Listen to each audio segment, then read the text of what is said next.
Yo, yo, yo. What's up, Raider Nation? Welcome back on in here to the Raider Ragu show. Another exciting episode. Been a minute.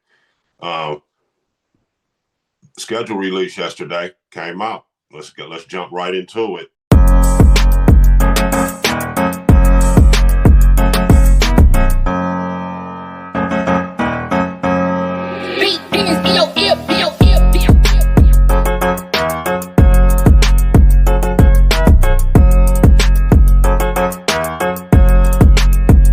So, week one, we're gonna talk about it in 4-game clusters.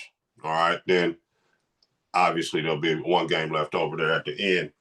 But that's basically, I remember Gruden used to talk about that, quarters of the season, that first quarter, second quarter, third quarter, then fourth, just like a game. So we open up at New England. That's the first game of the season. So it's a challenge already because early morning game. Raider fans, if you've been a fan of the team for a while, you know what's up with that.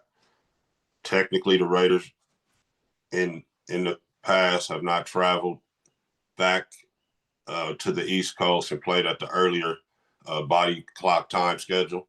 For them, it's 10 a.m. because we're watching the game at 10 a.m., so that's what time they're playing. But really, it's 1 p.m. on the East Coast. So that's a challenge already, even though the Patriots weren't one of those playoff teams from last year, and they got a new coach and all that, and they're trying to get their thing going there with the second-year quarterback and the draft picks that they just made. So not a real tough opener besides the travel. So I kind of feel like the NFL looked out for the Raiders on this one. And I think the Raiders can go out here and steal the victory. I'm not saying it's going to be easy, but the Patriots, we haven't seen them under Vrabel yet, so we can't really speak on what they're going to do, but it's a first-year get-out. You understand what I'm saying? It's all new right there. Even though Vrabel has been a coach before, he is just getting there right now, and they had a lot of holes that they needed to fill. But, I'm not saying that they're not going to be improved. They're going to be an improved football team, no question. So with the draft picks that they got, and then with the new coach and the experience, 1-year experience under the belt of their franchise quarterback Drake May, the young guy that they just drafted from North Carolina last year. So I think we can go out here, perhaps get this victory. Now we're 1-0. So second week, we're at the Chargers. Actually, Chargers is at Allegiant Stadium. It's a Monday night football game. So right off, I want to say a couple things. I feel like the league think the Raiders are going to be somewhat better. I don't know how much, but they think they're going to be somewhat better than they were last year just because of a Monday night football game so early. They don't have to do this right here, but they want to get that Harbaugh and that Pete Carroll rivalry on display immediately so it can be a running theme all year long. So they're going early season Monday night football against the Chargers. The Chargers, I believe, have to go to Brazil and play and then come back and play us. They do get a 10-day reprieve after that because I believe their game is on that Thursday or Friday or something, the 5th. So we possibly could catch the Chargers a little bit battle fatigued, a little bit wary, coming back from Brazil, playing the Chiefs. So I'm gonna say we pop the Chargers too, right here, man. If that's just what I'm saying. We'll get into why I think all of that. I'll talk about the team in a second. Now, the next game, week 3, is at Washington Washington Commanders. These are the NFC runner-up, right? They played in the championship game last year against the Eagles. So this was a playoff team that made a deep run, and they got the second-year quarterback, rookie of the year, Jaden Daniels. This is a tough one. This is going to be tough. 10 o'clock, so early game again. So we're starting off. First 4 weeks, we're getting 2 early games immediately. This one, I must say, is a tough draw, a tough win here. And I don't think the Raiders are going to be able to do it. We're not,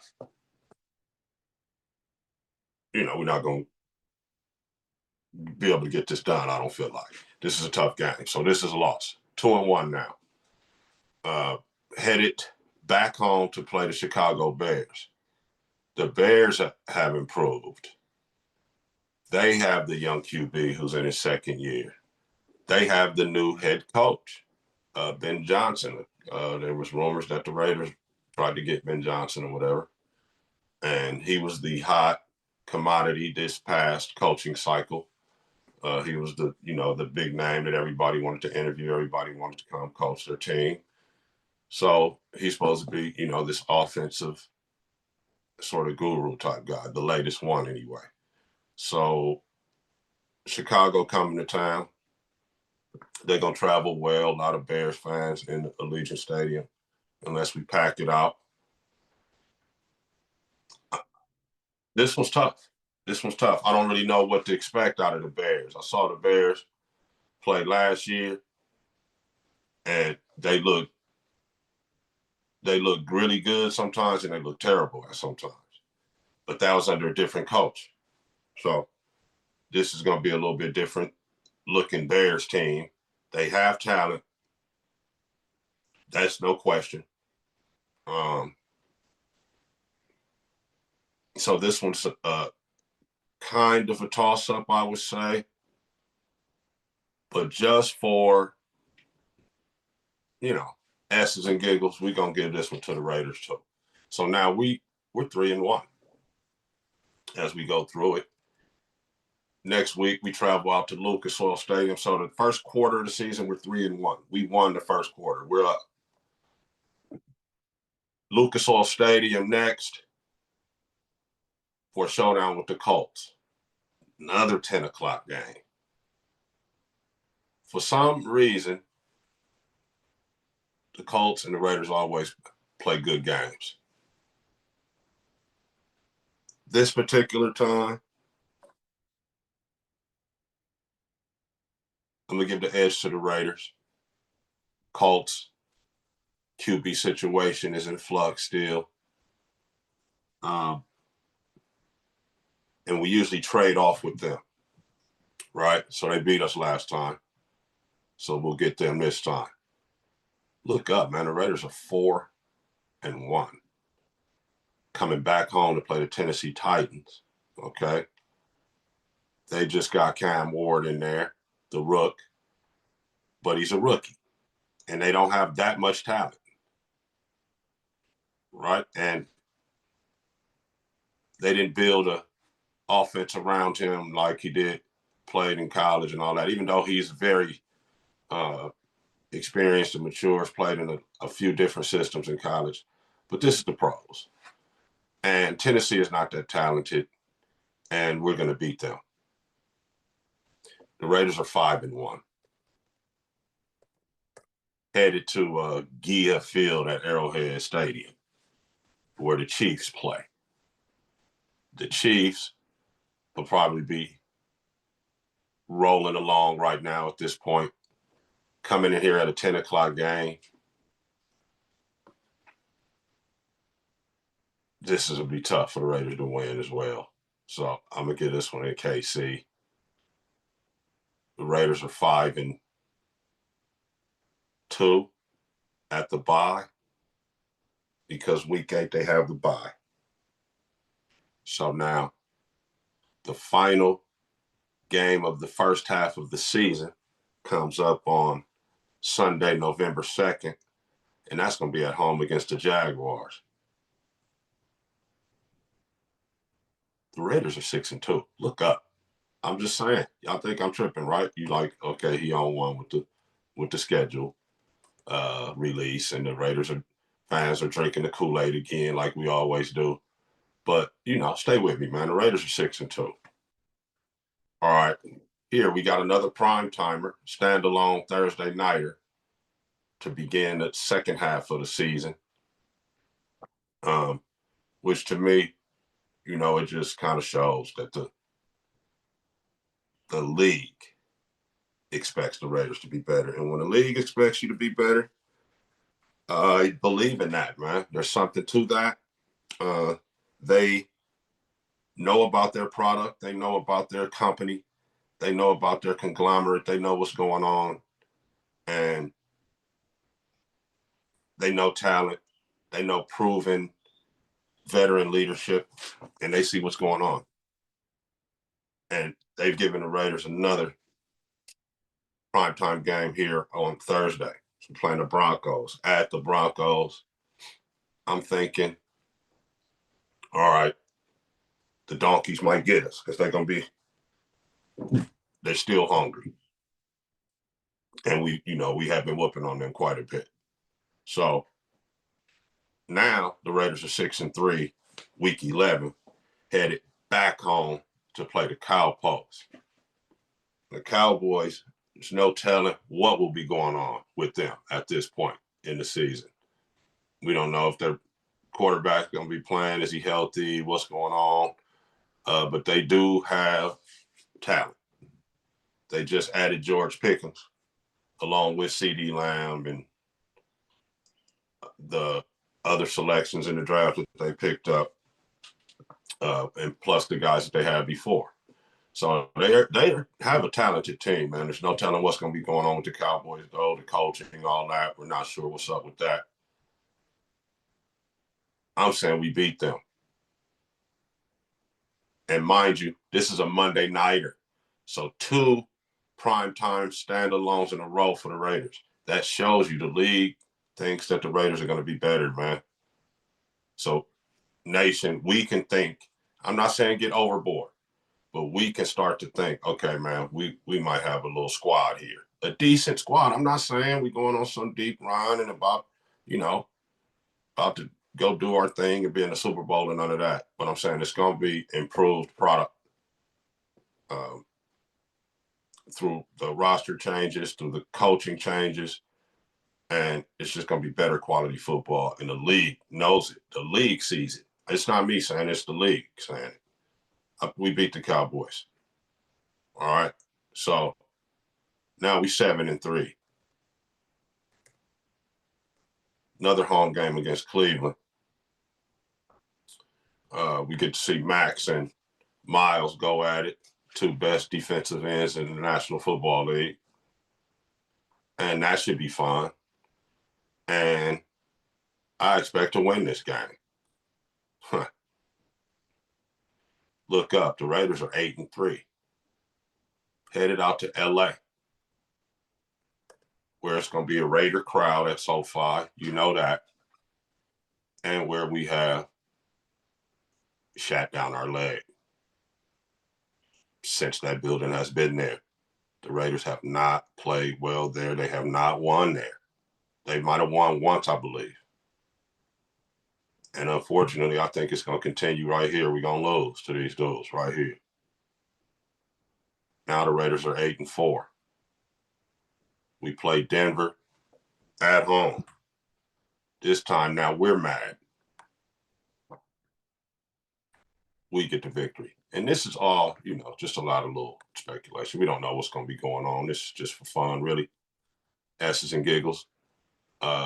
Entertainment purposes only is what this show is for. However, we beat them. Now we're 9-4.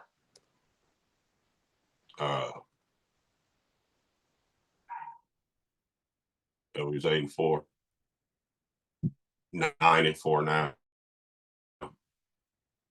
Going to play Philly, 10 o'clock game, Lincoln Stadium. Not going to take a bunch of time on this one. This is going to be tough for us to beat these guys, right? So now we're 9-5, and we head to Houston, Texas, to play Houston. It's probably be a playoff team at the time, I would say.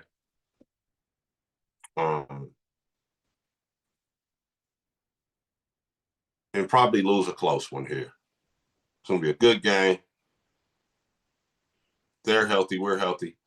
I think they pop us, in a really good game because it's at their place.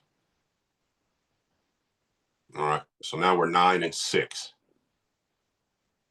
Week 17. The time here is to be determined. This is at the time of the year when the NFL starts to flex games if teams are trash and people don't want to see teams or whatever. So they kind of leave these open and play it by ear as the season progresses. But we will be at home to play the New York Giants.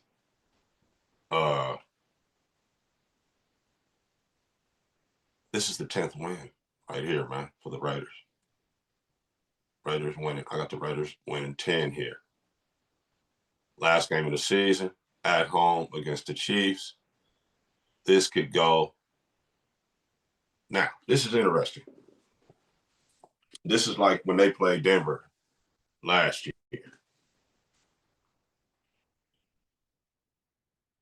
No, this is like when they played Denver. Yeah. And, if they beat Denver, then Joe Burrow and the Cincinnati Bengals get into the playoffs. The arch nemesis of the Kansas City Chiefs. So some say that they held out their players and whatnot and let the Broncos win that game and get into the playoffs because of that. So this game right here, this last game, could be something on that level, and the Raiders win and have 11 wins, or it's the Chiefs needed to sew up the home field or to get a better seed in the playoff, and they play it to the end, play it tough, and they pop us, and we're end up 10-7. So this is a kind of like a swing of how it's really going to turn out. The Raiders mess around and win 11 because the Chiefs don't have to perform in this game and have some incentive to not play their frontline guys. But, without that, I'm saying they pop us. So 10-7. I got the Raiders going 10-7. So that may or may not be good enough to get into the playoffs, though. We don't know because the AFC is really tough, man. We don't know. So, yeah, schedule release. That's what I got. Raiders with 10 wins. And, I don't want to sound delusional, but I really think this can happen. I'm just saying, 4 wins from last year with that squad, with the new coaches, with them hamstringing AP, not letting him get his old core that he wanted, getting a quarterback in there like Gardner Minshew, who was not, y'all saw what he was on.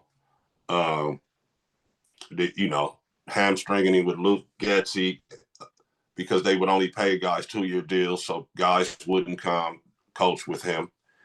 And, they won 4 games with that. There was a couple games they could have won, had some things went differently, like the Chiefs game with, with the snap and all that. So with all that dysfunction, those guys were able to pull out 4 wins. And they even barely lost to,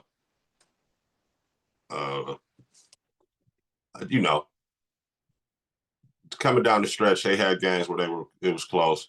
They lost. Anyway, there's no category for what the score was. You lost. Anyway, that crew, that whole team and coaching staff was able to win 4 games last year. You put in Pete Carroll, a championship pedigree, both in college and pro.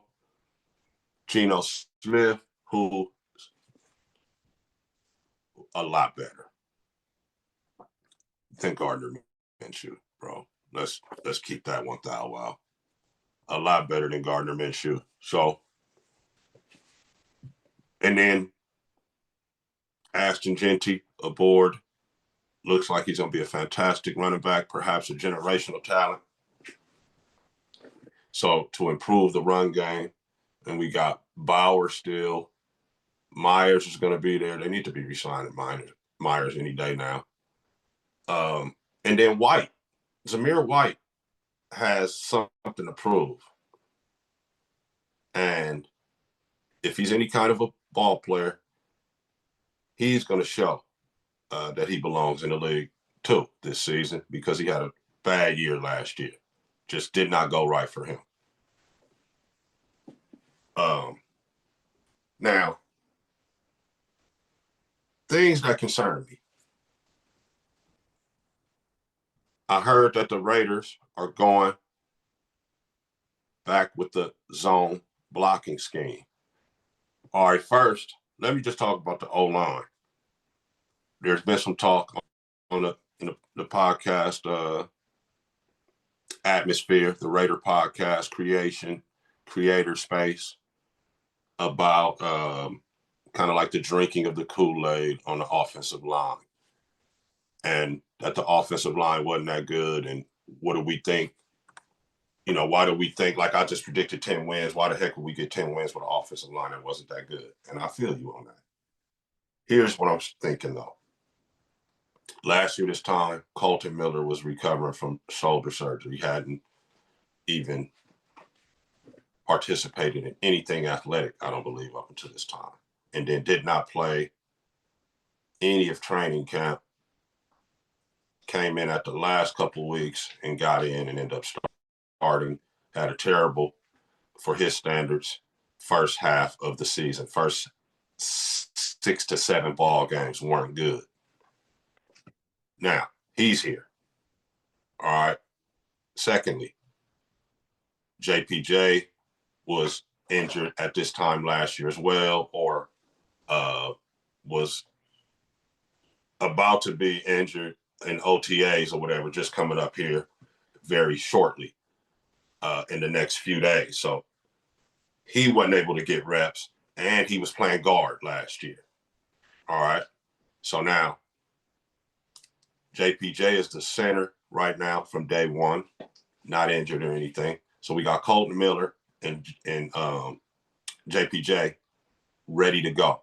So that's better than last year. Secondly, JPJ has his second year that he's going to be getting down. So he's more experienced. Colton is not coming off an injury, so he's going to hit the ground running more. They should be paying Colton any day now, too. I don't think they think they can get by with just letting him play this year out with no guaranteed money. I know they just drafted a couple of youngsters, but I'm not thinking they're ready to just give up on one of the top tackles. Not saying he's like the best, anywhere near the best, but he is a above average tackle, I would say, in the league when he's healthy. Colton Miller is. I don't believe they're ready to give up on him yet and try to have him play on non-guaranteed money. So I expect Miller and Myers to be re-signed very shortly. Now, the questions. DJ Glaze now is going to be a second-year guy, right? Came and took that position last year, basically, from Mumford, who couldn't stay healthy and just couldn't get the job done. Honestly, he came and solidified the position, and it is now his. He's going to be coming into his second year, so he's going to be improved. And those three are here all at the same time, right? They're going to be able to work together. Now, the concerns are at the guards, and I understand that if you're a real Raider fan, you've been watching the games, that is the problem. That has been the problem. They get pushed back. So here's where the rest of those linemen come into play. So Jordan Meredith, Alex Kappa, Thayer Mumford, Dylan Parham, the two youngsters that they just drafted, um, the Charles Grant and the other kid from South Carolina. So, they may see a role in those guards. Right now, let's see, listed.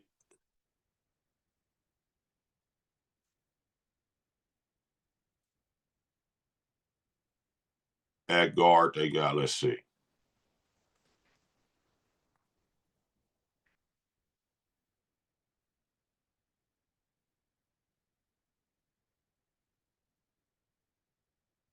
So the youngster, Caleb Rogers, that's the one I was talking about, not from South Carolina, but from Texas Tech. Caleb Rogers, Dylan Parham, Jordan Meredith, Alex Kappa. Those are the guards. It's 4 of them. We need 2 good guys out of there.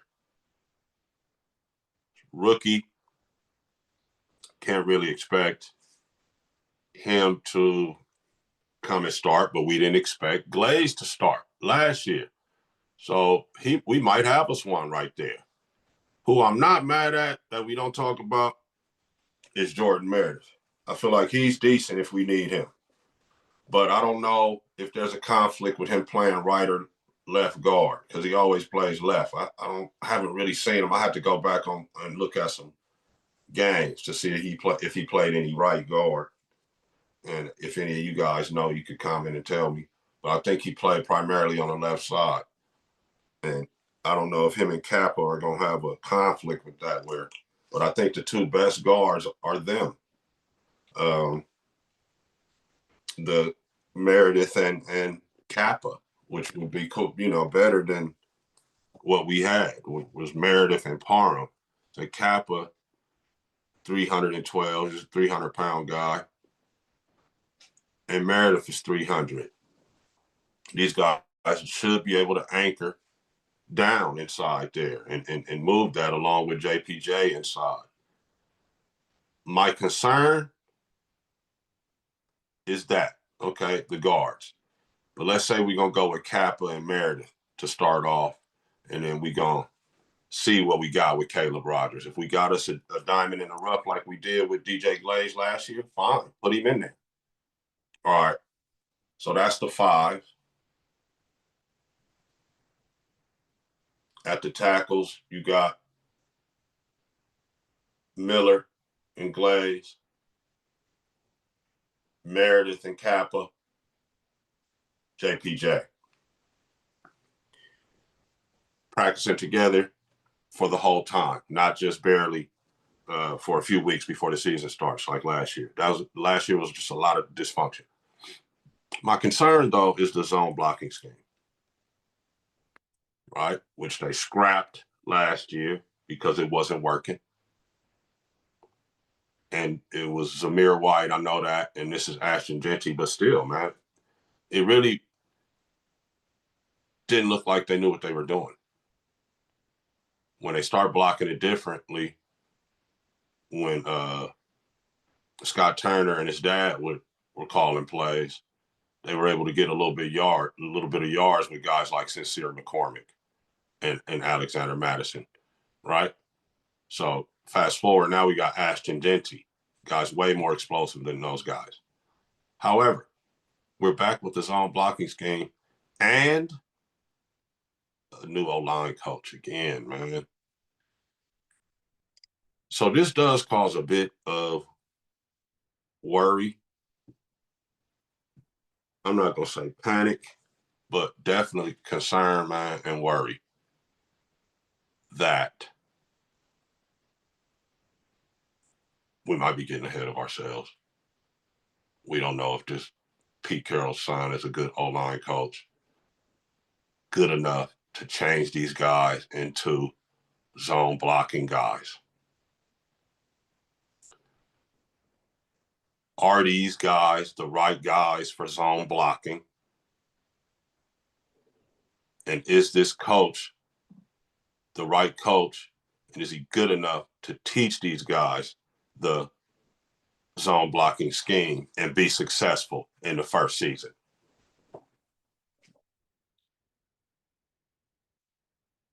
Let's be honest, man. History would say no. No, that's not likely to be the case. That you're not going to just change these guys into some good zone blocking guys. You need to retool your offensive line. And if that's what they're doing with Caleb Rogers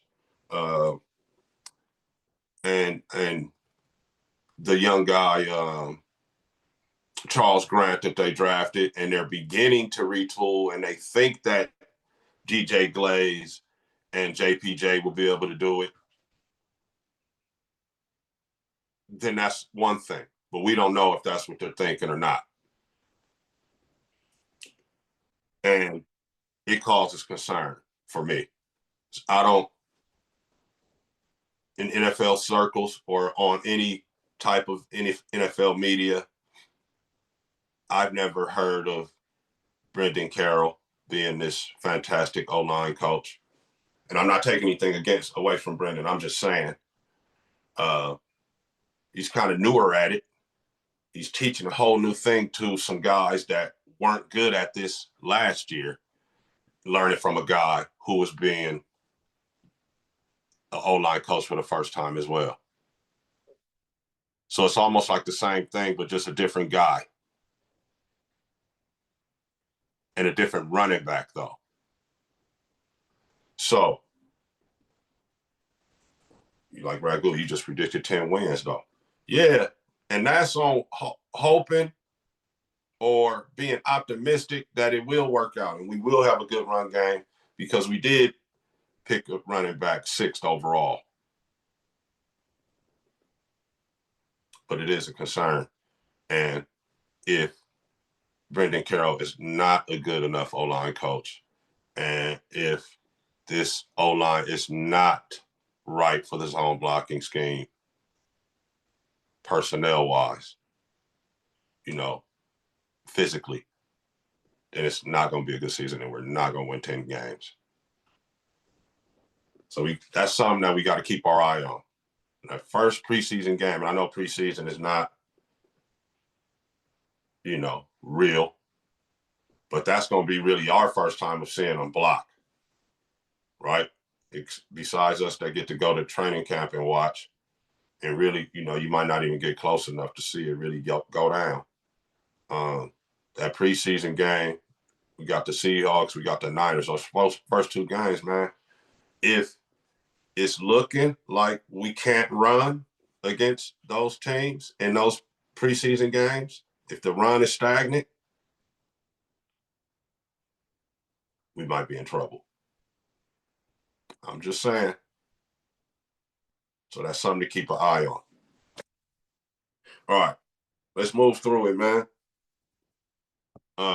Breaking news, the NFL owners and board and whatnot, they're about to vote to see if the players can play in the Olympics, if they can play flag football in the 28 Olympics here in LA.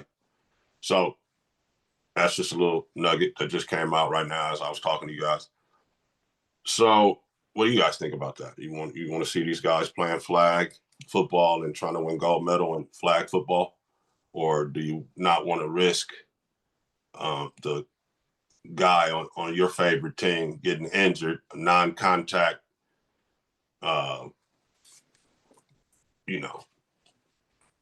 knee, doing something that will cause him to not be able to play on his real team? So that's something to consider. And I know that's what the NFL owners are going to be talking about too.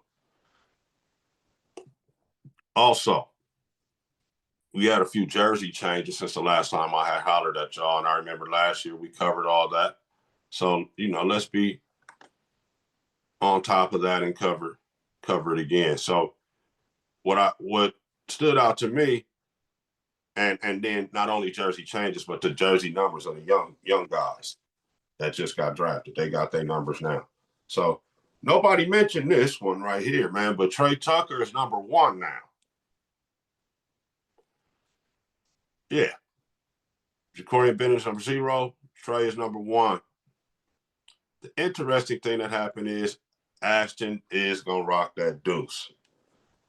So him and Cash Money Carlson must have worked out something. There was no details released that I know of. If you guys know what happened, please comment and let your boy know. But Ashton is going to rock the 2. I already did a video on it. You got Cam Miller, the QB, the kid come from North Dakota State. He's going to rock number 5.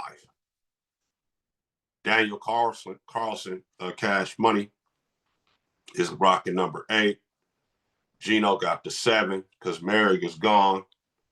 So Gino got his 7. Carlson went to 8. So if 8 is available, you know if Miradula is gone, Tyree still rocking his 9.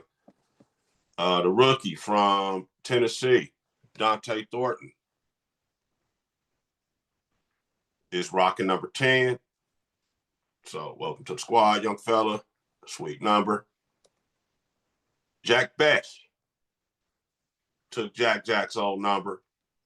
Jack Best is going to be rocking the 18. Touchdown Tommy Malott is going to be rocking number 19. Kid we drafted out of Montana State. QB slash. Just call him slash. He's going to be rocking 19. I was kind of surprised Bowers didn't get his 19, but I guess Bowers is like, man, I'm number 89 now, man. I'm locked in. Eric Stokes coming over. They brought him in from Green Bay. Stokes is going to rock 2-2. Darian Porter, the young guy that we just drafted, that we got big plans for from Ohio State. The big cornerback is going to rock number 26. And Raheem Mostert got his 31. Lonnie Johnson's going to be number 32. The young guy, Mello Dotson, we don't know if he's going to make the team or not, but the young cornerback out of Kansas, he might, man. He was like one of the first UDFAs, undrafted free agents that they picked up, the cornerback. He got number 35. And let's see, other new guy. We got Greedy Vance came in. He's rocking number 41, the Trojans. Shout out to the Trojans. Devin White rocking his number 45 at the linebacker. Everybody else kept their same number pretty much.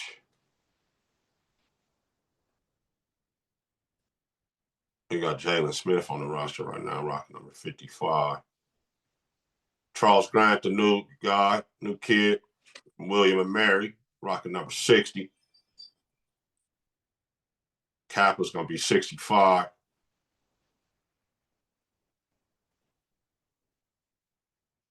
And the new guy, Caleb Rogers, 76.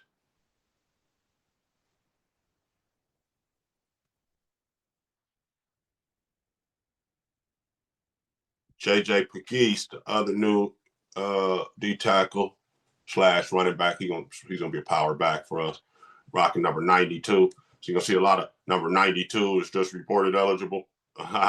Leaky Fotu, the big D tackle we got. Free agency is gonna rock number 95. Tonka Hemingway, kid we drafted from South Carolina, big number 97. So that's all the number changes from this season since I hollered at y'all and talked to you guys about that. So now we are in rookie minicamp just broke, and next up is OTAs coming in the next weeks ahead. So we're fully into it, man. We're just gonna watch this team develop and perhaps add a couple guys here and there. There's been some talk of the veteran wide receiver being brought in, like a Keenan Allen or Amari Cooper. We do not know. I am not really mad at that because as it is right now, it looks like we're relying on some young guys at the corner and receiver positions to where we could perhaps bolster the squad in these coming months at some point to ensure just some proper suiting up of a defensive unit and offensive unit. So that's about all I got for you guys. I ain't gonna hold you, and we'll holler at you next time. Just win, baby. And